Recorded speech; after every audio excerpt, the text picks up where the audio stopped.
Então, a primeira fase envolve saber administrar esses dois riscos da meditação. Na medida em que ele consegue alguns poucos minutos de clareza, de estabilidade, né? Ele vai gradualmente, semana a semana, aumentando o tempo da experiência. Ele vai passar por essa primeira fase, até que vai entrar numa segunda fase, que é quando o meditador se descobre tendo momentos de muita estabilidade mental. Ele percebe que a sua mente melhorou muito na capacidade de foco, que melhorou inclusive na capacidade de presença, né? Mas na semana seguinte ele perde isso. Depois ele consegue de novo, mas depois ele vai perder de novo.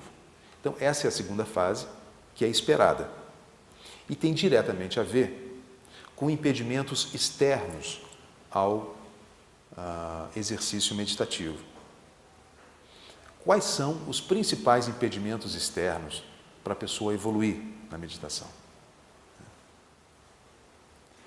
O primeiro deles é o nível de, vamos dizer assim, pureza da mente. Pureza da mente eu vou definir como, né, foco nas motivações corretas. Quanto mais atrás de objetivos egoístas que dão aquela adrenalina, né, quanto mais a pessoa está na luta pela vida, muito mais complicada vai ficar ter uma vida meditativa. Então, para estabilizar a prática meditativa, é preciso um estilo de vida. E esse estilo de vida precisa ir retirando os impedimentos a nível de motivação, a nível de desejos que geram inquietação na mente. Outros pontos que podem atrapalhar são a saúde ou alguma preocupação específica, algum fato específico, né? E, então, condições externas. Na medida em que vai havendo uma afinidade cada vez maior entre estilo de vida e a prática meditativa, essa prática meditativa ganha condições de aprofundar. E os meditadores budistas, eles são muito claros nisso. Quando uma pessoa percebe que a sua prática não evolui, né, medite sobre as suas motivações. Essa é a indicação. Medite nas suas motivações. Limpa a mente, purifica a mente. Porque o que impede a mente de chegar nesse estado de quietude são coisas que inquietam, né? São motivações que geram inquietação. Ela evolui, vai passando dessa terceira fase, né? Aí ela já consegue ter meditações razoáveis nos seus 20 minutos diários. Em mosteiros ou em cursos especiais de meditação, os meditadores são ensinados a ter algumas práticas durante o dia, práticas curtas durante o dia, né? Vai mais rápido se for assim, né? O meditador eventual raramente tem tempo para fazer várias práticas durante o dia, tão atribulado com as questões profissionais e de família que as pessoas costumam estar. Mas se as condições são criadas, então algumas práticas curtas, repetidas, vão sendo feitas. Com o passar do tempo, e a mente vai conseguindo se estabilizar, ter foco, clareza, né, estado de alerta por um período maior, né, esse período vai sendo aumentado. Aos poucos, bem aos poucos, para ir acostumando o sistema nervoso também, e vai. As escrituras budistas se referem, elas não falam em termos de horas adequadas para a meditação. Mas num processo que vai levar anos, o meditador vai chegar ao que está dito nas escrituras, que dizem que o meditador avançado deve meditar 1/4 do dia, né? E isso é colocado pelo Sandon Rinpoche como sendo 3 horas, uma prática de 3 horas de meditação. Só que aqui, vamos ver, são 3 horas de meditação, né? Realmente a mente não pula mais. Ele passou da fase que a mente fica pulando. Os quadros mentais ou qualquer tema de meditação que ele escolha são estáveis, muito estáveis. Ele consegue manter essa estabilidade, então, por longo tempo. Quando ele consegue chegar nessas 3 horas, pode-se dizer que o estado de shamatha foi atingido. Ou seja, uma mente com grande estabilidade. O que ajuda muito a prática meditativa, e no budismo isso é feito de uma maneira muito metódica, é colocar a evolução da meditação sob prova, né? Então a pessoa está evoluindo muito, está indo muito bem, né? Ela faz 2 sessões de 1 hora por dia ou 2 horas por dia de meditação, né? E aí então o instrutor pede para ela parar com um dos períodos e vai fazer alguma coisa que distraia muito. No nosso caso seria, você está meditando bem, vai ao shopping, né? Vai fazer compras. Coloque-se numa situação de dispersão para você ver como a sua mente reage, né? E aos poucos a pessoa vai aprendendo a levar o estado meditativo para todas as circunstâncias.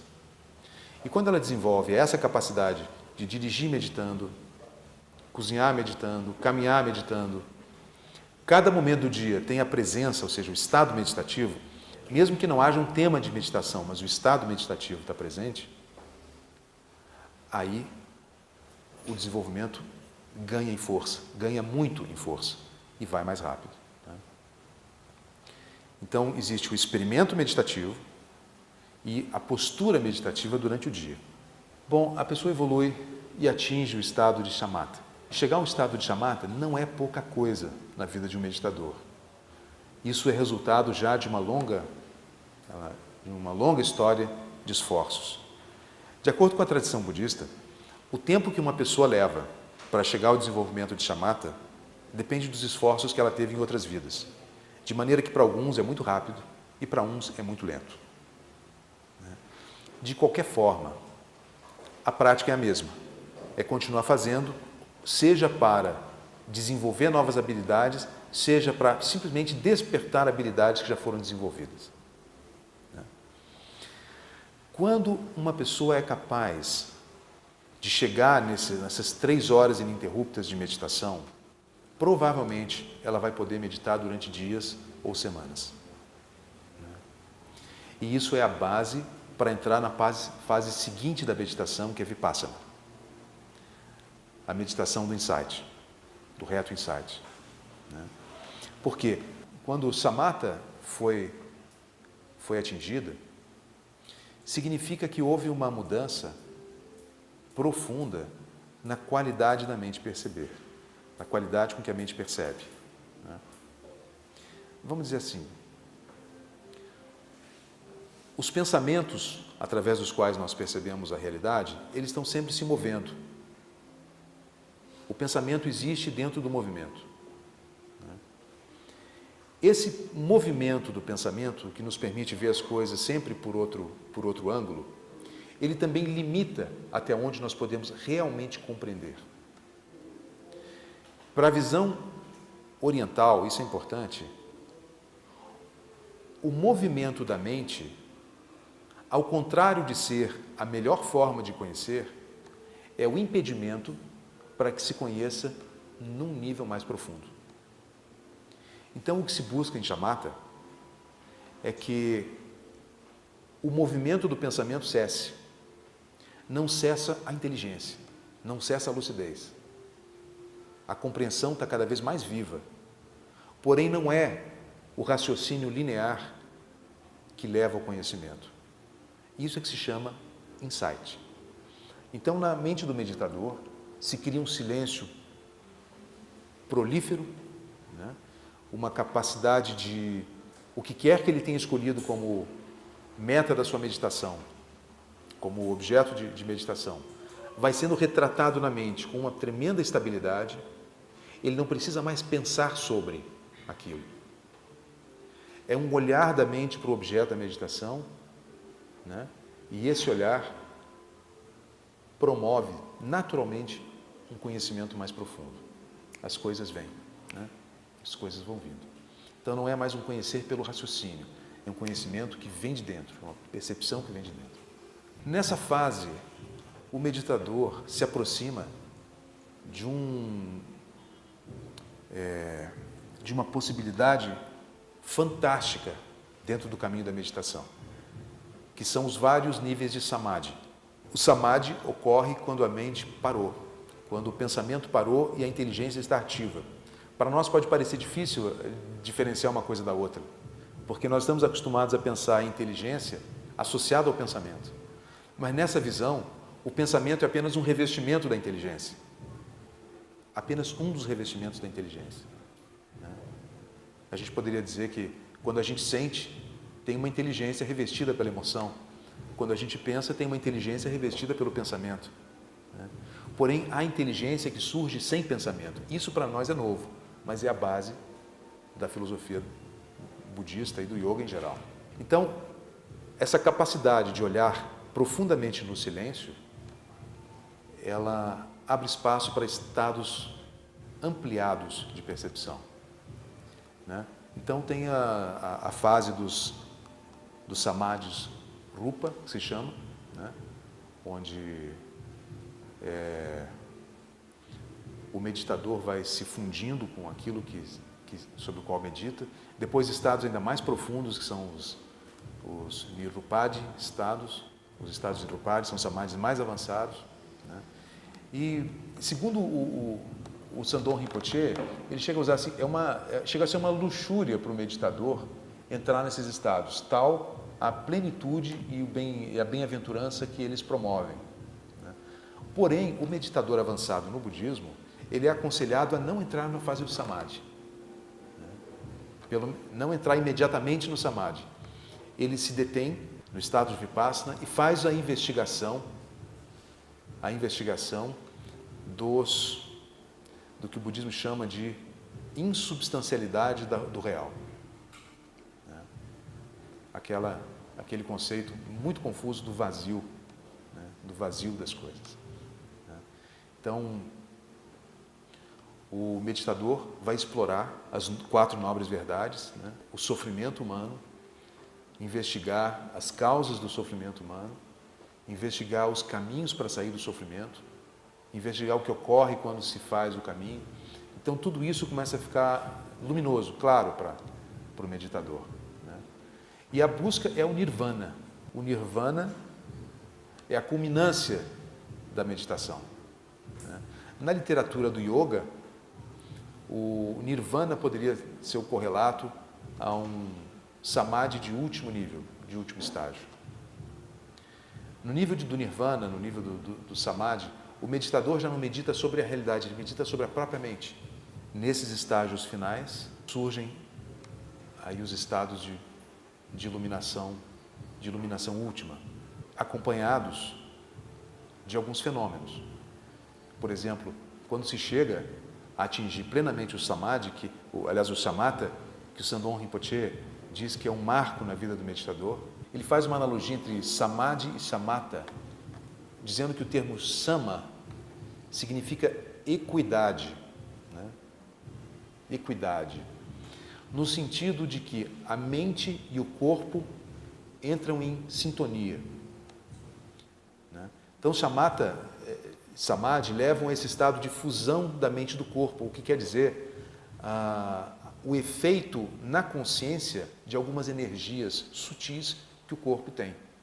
Então, ele fala, por exemplo, que um indicador do progresso do meditador na prática do shamatha é quando ele começa a perceber que o seu corpo fica muito leve, fica vitalizado, rejuvenescido, fica leve, a mente fica igualmente leve. Isso é uma indicação de que o que eles chamam de energias sutis, eles chamam de ventos, entram no estado de equilíbrio, se coordenam, e aí esses processos mais sutis ocorrem. No entanto, mesmo o bem-estar, essa felicidade que vem nesses estados de mente muito estabilizada, não se deve se apegar a elas. O meditador tem que continuar, abandonar qualquer expectativa de prazer que a sua mente, que a sua prática lhe dê. Por exemplo, chega uma fase em que ele, logo depois que termina a meditação, ele entra em estado de plenitude, desapega disso e continua a prática. Quando chegam os estados mais profundos de samadhi, até a felicidade é um impedimento. Interessante isso, né? Ou seja, o que para a consciência normal é o máximo do bem-estar, no limiar do humano para o transhumano, vamos dizer assim, essa felicidade é pequena, não cabe. E ele tem que desapegar dessa própria felicidade limitada para poder entrar nos outros reinos. Então, vocês veem que todos nós que temos interesse por meditação, somos beneficiados pelo que nós aprendemos. Agora, é muito bom saber que meditação em si é uma ciência com suas complexidades, que tem várias fases, e que quando um de nós se sente chamado para caminhar, para trilhar essa trilha, né, ela é uma ciência, né? Ela é uma ciência em si mesma. E com a orientação correta, com professores que passaram pelo processo, professores que certamente não estão interessados no dinheiro de quem faz, né? Professores estão realmente motivados pela motivação da compaixão, do amor. Quando a motivação é limpa e o professor tem esse instrumento, o progresso de quem medita vai passando por fases em que gradualmente as qualidades da consciência vão desabrochando.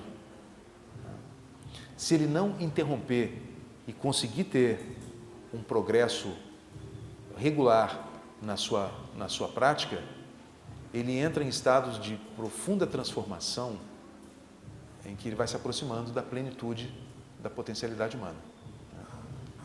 E como objetivo dessas práticas é estabelecer dentro da mente do meditador estados de lucidez, estados de realização, estados de amorosidade, mas acima de tudo, estados de sabedoria, né? Considerando que a maior parte dos nossos sofrimentos se dá por ausência de sabedoria, a meditação é aquela habilidade, aquela ciência que a gente não aprende nas nossas escolas, que a gente não aprende nas universidades. Os alunos de universidades não aprendem isso, não sabem sabedoria, mas os professores também não, os reitores também não, né? Porque o caminho para a sabedoria passa não pelo conhecimento da realidade meramente, mas pelo conhecimento da própria mente e pelo desenvolvimento das potencialidades da própria mente. E a meditação é o caminho que todos os povos, em todas as épocas, ou quase todos os povos e quase todas as épocas, usaram, né, para entrar, para conhecer aquela natureza que está na nossa essência, que somos nós mesmos, e que fica impedida de surgir por conta das confusões e da ignorância. Não? Então, essa é a contribuição que eu queria dar hoje. Obrigado.